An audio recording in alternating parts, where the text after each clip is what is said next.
नमस्कार दोस्तों, मैं आचार्य रविंद्र अध्यात्म अवर्नेश पर आपका स्वागत करता हूं। दोस्तों, आज कर्म के फल वास्तु में भी बहुत ज़्यादा निर्भर करते हैं। आप ये समझिए कि आपके घर में किसी प्रकार का कोई वास्तु दोष है तो आपके कर्म के फल से भी ये प्रभावित होता है। कर्म का फल मतलब आप जो कार्य करते हो, क्यों यह नीति का सिद्धांत है, यह प्रकृति का सिद्धांत है कि जो आप दोगे वो आपको मिलेगा। अर्थात आप जब भी कभी किसी का सहायता करेंगे, मदद करेंगे, सहयोग करेंगे तो निश्चित रूप से प्रकृति उसको रिटर्न करती है।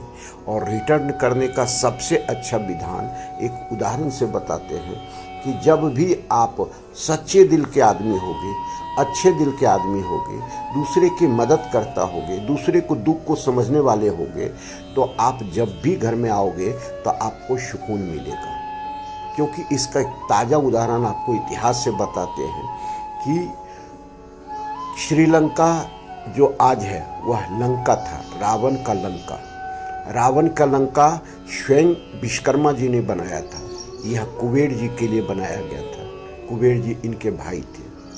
लेकिन जब वास्तु से ये बना तो फिर उसमें आग लगी कैसे, फिर उसमें जो है सो पूरे कुल का नाश कैसे हुआ, केवल एक विभीषण को छोड़ करके। इसको गौर किया अभी आपने?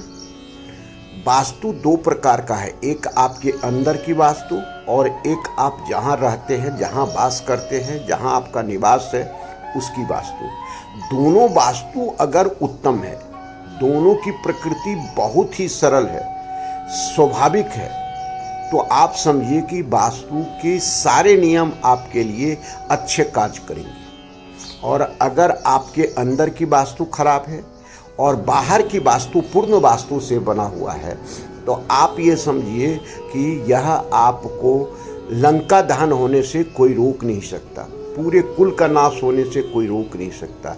जिस तरह आपको उदाहरण में बताए कि आपका इतिहास गवाह है कि रावण पूरे कुल का नाश कर दिया, खुद मरा। तो ऐसा क्यों हुआ? इसका एक विधान है, प्रकृति का विधान इसको कहते हैं, प्रकृति का संविधान कहते हैं। यह ऋग्वेद में, ऋग्वेद जो है प्रकृति का संविधान है, जिसमें सारे डिटेल बताए गए हैं। चारों वेद जो है प्रकृति का संविधान है, जिसमें सभी चीज़ बताएंगे। जो भी कर्म हम करते हैं, जो भी उठना बैठना, लोगों की मदद करना, धन संपत्ति इकट्ठा करना, किसी को कष्ट देना, फिर उसका क्या प्रभाव हमको मिलेगा, पूरा इसमें डिटेल बताया गया है। तो यही कर्म के वास्तु जो है आपके निवास के वास्तु को प्रभावित करता है। आप एक अभी देखिए 2024 चलता है। 2024 यह साल जो है शनि का साल है। शनि जो है कर्म के देवता है, पश्चिम क्षेत्र के देवता है। पश्चिम क्षेत्र आपके जीवन में क्या लाता है? 16 जोन में वह आपके जीवन में वास्तु के हिसाब से आपको लगता है लाता है प्राप्ति, धन का जो है सो लाभ का होना, कई गुना होना। कुंडली में अगर शनि अच्छे भाव में है और अच्छा प्रभाव आपको दे रहा है तो आपको मालो माल कर सकता है। और शनि की ढैया, साती इत्यादि बुरा प्रभाव देने लगेगा इस स्थिति में। तो कैसे आप कंगाली की स्थिति में आ जाते हैं? यही है, जो पश्चिम का क्षेत्र है प्राप्ति का क्षेत्र है। और प्राप्ति कैसे होता है? जब आपके पास धन आएगा, आप जमा करोगे तो वो कई गुना बढ़ कर के मिलेगा। यही कर्म का विधान है, कर्म में भी यही होता है। तो सावधान हो जाए। इसका कलर क्या है समझिए, इसका कलर सफ़ेद है। सफ़ेद कलर सादा है सच्चाई। तो आपके अंदर कितनी सच्चाई है, वह अगर जितनी सच्चाई है, अच्छा भाव है, अच्छे कर्म है, तो उतनी आपके अंदर सादापन है। अगर सादापन है तो आप समझिए कि मतलब नेचुरलपन है। तो यही सादा है, सच्चाई का विधान है। तो इस क्षेत्र को कभी भी वास्तु दोष उत्पन्न नहीं होने देंगे, कर्म से भी और इस क्षेत्र में भी।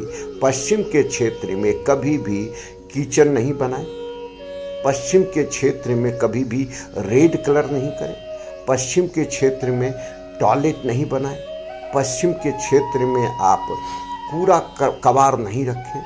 पश्चिम के क्षेत्र में कभी भी जूता चप्पल रखने का स्थान नहीं रखें।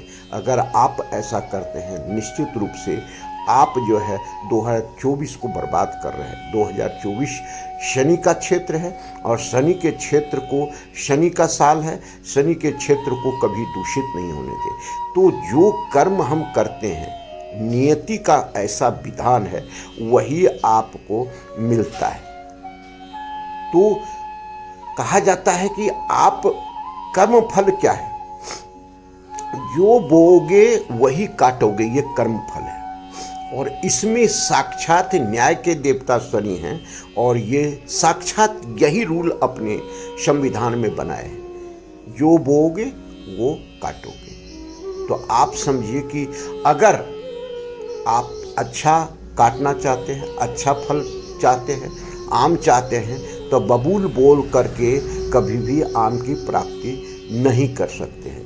तो आपको आम प्राप्ति के लिए आम करना पड़ेगा, आम लगाना पड़ेगा। उसी प्रकार जब किसी से अच्छाई चाहते हो, कोई चाहते हो कि आपके साथ बहुत अच्छा व्यवहार करे, तो आप उसके साथ भी अच्छा व्यवहार करो।